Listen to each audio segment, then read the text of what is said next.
Hi po, magandang gabi po, magandang araw. Ito po uli ang inyong lingkod, si Ate Lisa 22. Kaya binabati ko po ng dalawa, magandang gabi or magandang araw. Kasi po doon sa ibang bansa po, ngayon ay araw or gabi. So dalawahin ko na.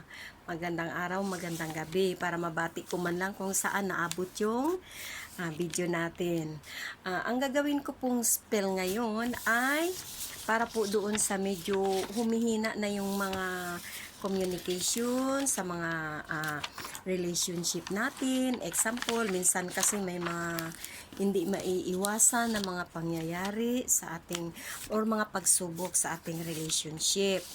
Example, yung mga kapartner natin, asawa natin, or yung partner mahal mo sa buhay, na minsan parang wala nang saya yung relation or yung communication. Minsan, marami sa atin ang nangyayari na kung magme-message ka, 10 message mo ni isang reply, hindi pa siya makapag-reply sa'yo.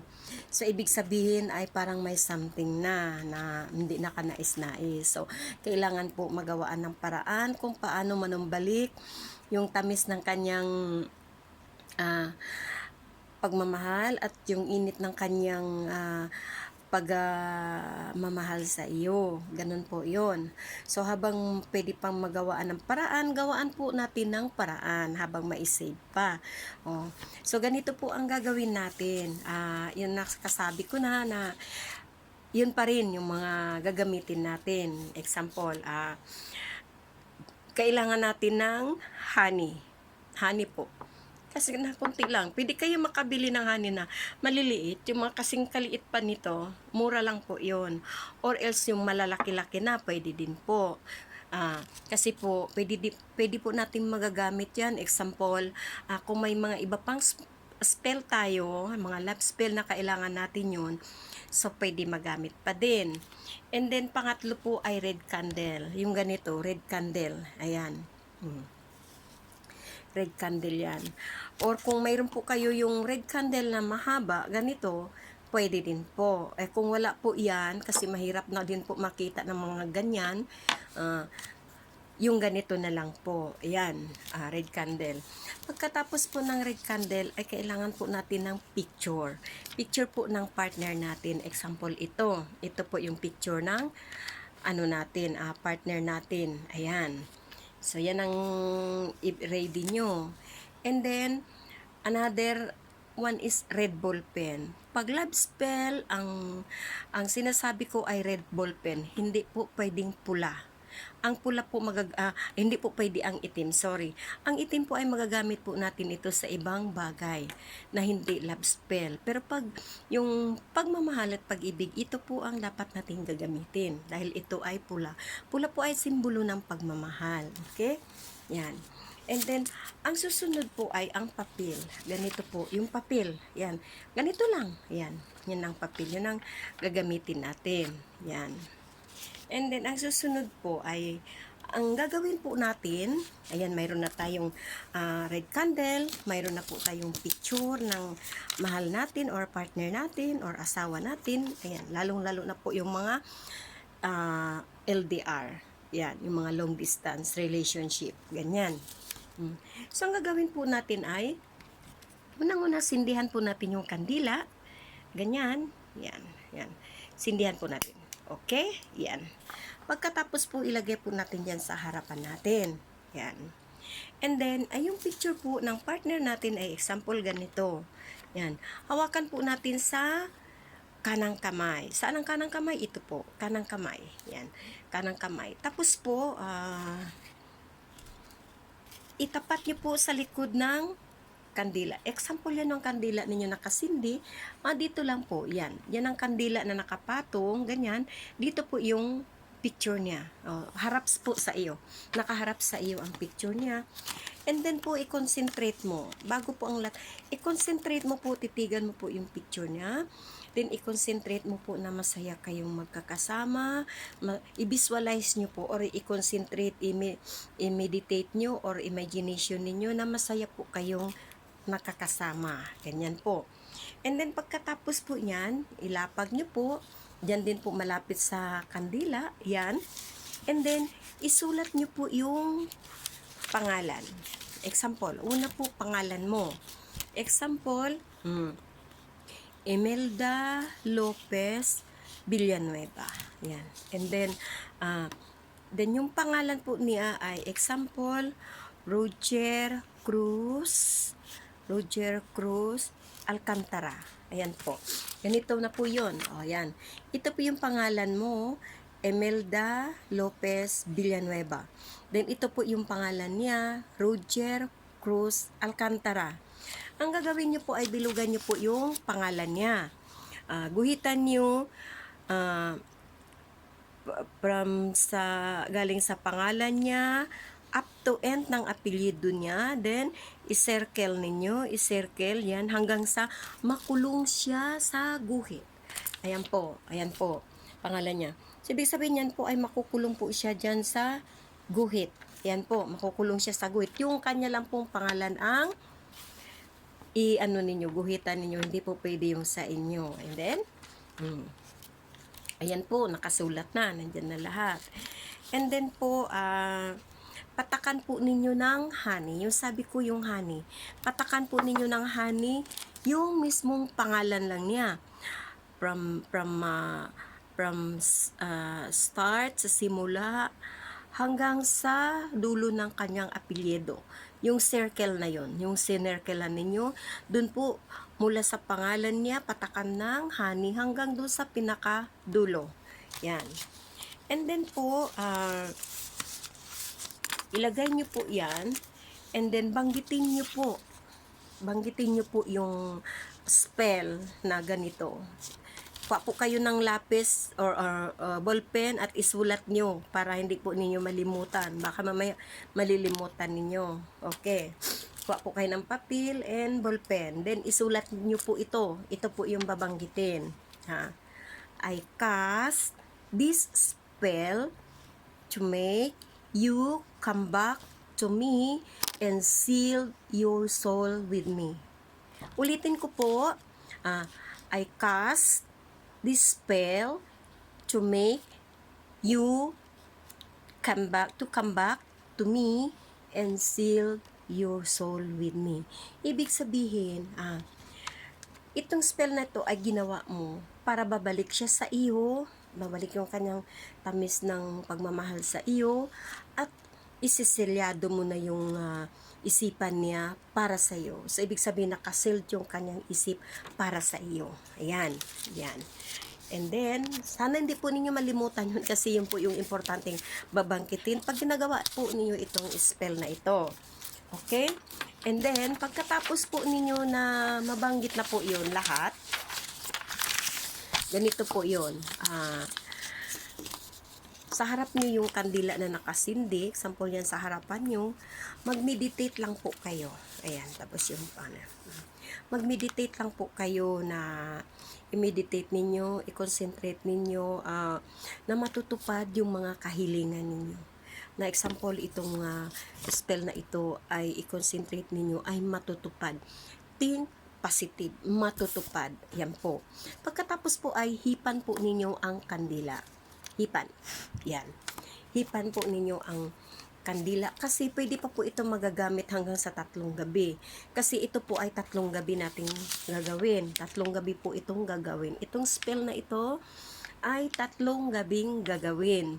Anytime, halimbawa, pero yung walang nakakita, walang nakakaalam, kayo lang po talaga. Mas lamang kung kayo lang po nag-iisa sa kwarto ninyo or sa bahay ninyo, is nakakalamang po dahil wala talagang disturbo. Anytime po, kahit anong oras ng gabi, kung kayo ay may chance or galing kayo ng trabaho, kung nakapagpahinga na kayo, pwede na kayong gumawa ng spell. Na kung may mga kasama man kayo or sharing, kung may, let's say, partition, so, syempre, hindi naman maingay yun kasi kayo lang naman ang nasa loob. Ganyan. And then, kung ikaw lang nag-iisa, so, magagawa mo. Or else, kung wala na talagang chance na kung marami kayo sa bahay, maghanap ka talaga, pwede kang papasok sa banyo or kung saan na pwede kang yung walang makakadisturbo sa iyo. Kasi hindi po ito pwede na mayroong mga ibang nakaka-distract kasi po mawala po yung concentration. At ito po ay hindi po maepekto kung mayroong mga nag-interrupt kasi hindi po maganda yon. So ulitin po yun hanggang sunod-sunod na 3 gabi. So, ito po yon. So, ito na. Yung mga sinulat nyo po dito, yung pangalan mo at saka pangalan niya, ang gagawin nyo po ay punitin nyo po siya ng pinaka-pinong-pino. Ito, ganyan. Pinaka-pinong-pino. Maliit po. Yan. Maliit. Yan. Oh. Ito na po. Oh, yan na. Ganyan na po. Ayan. Yan. Maliit na po siya. Ayan. Oh. Pinong-pino na po siya talaga. Ayan. Oh, yan. Pinong-pino na siya. Oh. Pagkatapos po nito, kung mayroon kayong halaman or yung pottery o yung paso, kung mayroong lupa at may halaman, ilibing niyo po ito. Ilibing niyo po ito doon. Lahat ng gagawin ninyo within 3 nights, ilibing niyo po ito doon. Ilibing niyo po yan. Yan. Ilibing niyo doon. Oh. Yan. Pagkatapos po niyan, malalaman niyo po, manunumbalik na po yung kanyang init sa inyo, sa pagmamahal. At kung long distance man, matatawagan kayo, mamimessage kayo, or ipapalo up kanya. Pagkatapos, or kung sa bahay man siya, maninibago ka sa mga kilos niya dahil sweet na siya sa iyo at saka lagi na siyang magpapalo up sa iyo, tsaka maglalambing na siya sa iyo. So, ibig sabihin, tumalab na po yung ginagawa natin. And then, pwede nyo po dito after ng 3 nights, and then, pwede nyo po ulitin uli sa another next month na kung gusto nyo pa uli. Pero basta successive lang ng 3 hanggang 3 lang, and then wag nyo nang ulitin in another, mag-extend pa ng 4 na gabi, hindi na, 3 gabi lang po yon na gagawin. At saka din ipagdasal nyo din or hihilingin nyo rin na yun nga ang sabi ko na ihilingin nyo rin na with concentration na yung lahat ng ano ay matutupad. Kasi po yun po ang pulang kandila po. Ito po ay simbolo po yan ay ng pagmamahal. At ang honey po ay simbolo po yan ng tamis. So yan po ay galing ng mga, alam nyo yung natural na galing sa bubuyog, na galing sa mga nectar ng mga bulaklak, pinag-iipon ng mga bubuyog para magiging honey. Ganun din yun, kung baga ba, pinag-iipon yung pagmamahalan ninyo hanggang sa maging matamis uli ang pagmamahalan ninyo. O yun po yung mga ano sa mga spell natin. So ngayong araw na ito, so yung pong picture po niya, masasabi ko lang po, so yung picture niya, pwede nyo po ito siya itatago or ipailalim ninyo sa unan ninyo. Halimbawa, unan ninyo, ipailalim ninyo siya na kayo lang po ang nakakaalam. Ipailalim ninyo siya sa unan ninyo na every time, every night na hihiga kayo, tatapikin mo lang siya ng 3. Example, 1, 2, 3, banggitin yung pangalan niya, and then mag-wish ka or mag-ritual ka na halik ka na mahal, or sino ba, halimbawa halik ka na mahal, Roger Cruz Villa Alcantara, ganon, halik ka na, matutulog na tayo, ganon. At siya man doon, maano yun sa isip, ay, bigla kang papasok sa isip niya. Ano kayang ano doon, ganun. So, hindi yun siya mapalagay or else mag-message siya, kumusta ka na, or kinabukasan, i-message ka niya. Kasi biglang papasok sa isip niya yung vision ng pagmumukha mo, yung figura mo. Kaya mag-isip siya, ano kayang nangyari doon? So, bigla kanyang maalaala, ganun. So, ayun po. Kahit na hindi nyo na po ito tanggalin doon sa unan ninyo, tanggalin nyo na kung maglalaba kayo ng, let's say, pillowcase ninyo, pwede nyo po itong tanggalin, and then ibalik nyo po kung pagkatapos na. Isiguraduhin po na yung unan nyo, siyempre kayo lang po yung makagamit, ganon. Kasi siyempre, O, para po yan sa inyong ano yan, yung inyong mga confidential din. Ayan.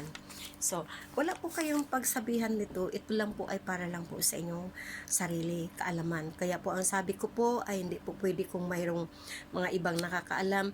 Kasi unang-una po, pag gumagawa po tayo ng mga spell, tandaan nyo, kailangan po ay confidential, yung sekreto. Kasi po, hindi po siya magiging spell na kung mayroong mga nakakaalam kasi po nabablock po yung mga concentration, nabablock po yung mga, kumbaga, yung mga power, pang ganun. So, hindi po pwede. Kailangan kayo-kayo lang po talaga magsusolo po. Kasi, minsan po, yung iba ay kumukontra. Oh, lalo na pag may mga inggit sa'yo, tapos kukontrahin, niwala ka dyan, ganyan-ganyan, buti nga sa kanya, ganun, kasi ganyan yan, mahirap po yun, hindi na po pwede yan yun. So, kailangan po concentrate ito at talagang determination ka na mangyayari sa buhay mo ang bawat ginagawa mo. Ganun po, yan. At saka kung gagawa po tayo ng mga spell, yung walang pag-iimbot, yung walang hatred sa ating puso, hindi po ibig sabihin na tayo ay gaganti, hindi po yung pwede. Kasi wala po tayong spell na gagawa ng gaganti ka. Kasi ang spell po ay ginagawa na para magkabalikan, para po maging maligaya, maging masaya po, at tuloy-tuloy po yung inyong relasyon na maganda. Ang kasabihan ko po ay kung talagang para kayo sa isa't isa, kahit ano po ang mangyari, kabaliktaran man ng mundo, magkahiwalay man kayo, end of the day magkikita din kayo kasi kayo po ang itinakda, kayo ang destiny nga.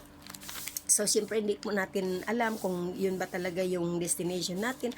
Yung sa atin lang po ay isip lang po. Kasi tayo po ay bilang tao, tayo ay nagmamahal. Siyempre, masaktan din tayo. So, yun po. Maraming salamat po.